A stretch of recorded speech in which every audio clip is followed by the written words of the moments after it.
1851, in what is now known as Iraq, archaeologist and explorer Sir Austin Henry Layard discovered a library with 22,000 tablets containing what we know to be the earliest writings on Earth. The writings date back to over 6,000 years ago when the region was known as Mesopotamia, Sumer, and Babylon. Amongst these vast writings is a story which mirrors the book of Genesis in the Bible. It tells a story of a great flood which reshaped the face of the planet Earth and all of her inhabitants. It tells a story of a tower built and the creation of the spoken word. One of these scrolls includes a star map of what appears to be a sun and its planets. The writings include detailed descriptions and maps of our solar system matching what we know today and beyond. It includes a 10th planet in an orbit between Mars and Jupiter. It is written that the 10th planet Nibiru was thrust into our solar system and collided with the planet Tiamat.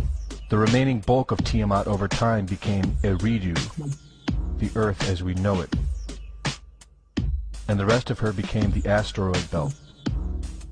In retrograde to the other 9 planets, Nibiru took orbit around our Sun in a long ecliptic or apogee. Lasting 3,600 years, it passes between Mars and Jupiter.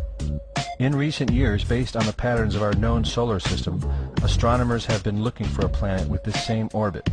In search of this planet, they discovered the planet Pluto. The search continues. According to the ancient texts, this detailed information was given to them by the Annunaki, or those who from heaven to earth came. They described the Annunaki as a reptilian race of gods which came to the earth in fiery ships from their home planet of Nibiru, the 10th planet. It is written that these Annunaki came to the earth to mine gold and other elements to serve in protecting the atmosphere of their distant home planet.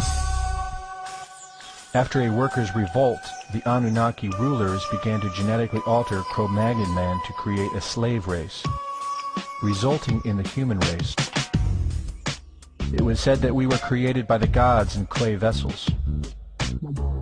It is written that man was forbidden to depict the Annunaki in their actual form.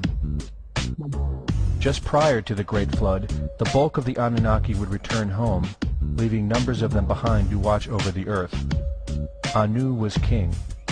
Assigned to Anu to heed his instructions. 300 in the heavens he stationed as a god. The ways of earth to define from the heaven. And on earth 600 he made reside. After he all their instructions had ordered, to the Annunaki of heaven and of earth he allotted their assignments. This story of reptilian gods from the heavens creating man is not at all uncommon. It in fact can be found in most every region of our planet. In Japan, emperors claim descent from dragon gods who came from the sky. Australian Aborigines teach of a reptilian race which lives underneath the earth and governs over men. They believe they are descendants of a race of dragon humans. China teaches the serpent queen Nukua interbred with man. India calls these reptilian gods Nagas and claim they seeded their royal families. Throughout the Middle East it is believed a serpent race created man. The book of Genesis tells of giants who came from the heavens to breed with the daughters of man. They are called the Nephilim.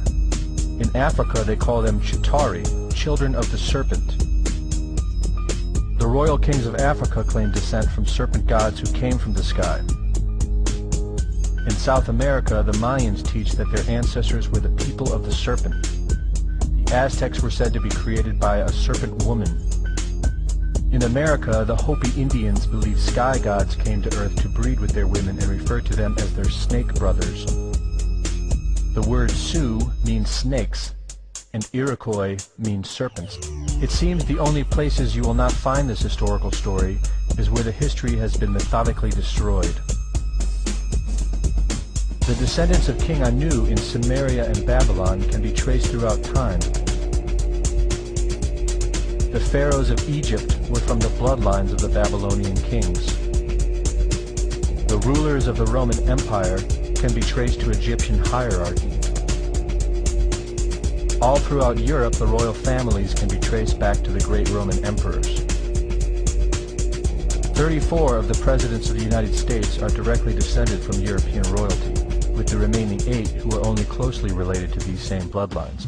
In 1934, President Franklin Roosevelt placed the Great Seal, originally created in 1782 by the Freemasons, on the dollar bill. Represented in the Great Seal is a pyramid and the all-seeing eye, known to be used by the elusive society, the Illuminati.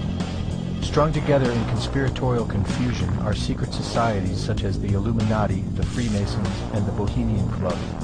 In 1917, National Geographic did a story on a place in Montreal, California called Bohemian Grove. The story reports a place where the world's elite, members of the Bohemian Club, retreat to in late July and conduct an ancient occult ceremony called the Cremation of Care. Every year in July, the world's leaders, media moguls, and members of the World Bank spend 2 weeks of what is known as a men-only retreat at the Grove. In the year 2000, ABC television show World of Wonder infiltrated Bohemian Grove with hidden cameras and aired the video on the BBC. The video shows the large mass of men donning red and black robes and once again conducting the Cremation of Care ceremony. The altar is at the base of a 200-foot owl, the Babylonian symbol of the god Moloch, the god of human sacrifice. In the video, a body is delivered upriver to the altar where it is set on fire. Upon being aired, members of the Bohemian Club reported that the ceremony is a put-on, merely done for entertainment and fun.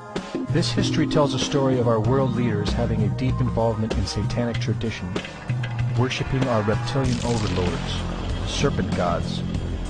It poses the possibility that we may be and have always been enslaved by our leaders, no different than sheep or cattle.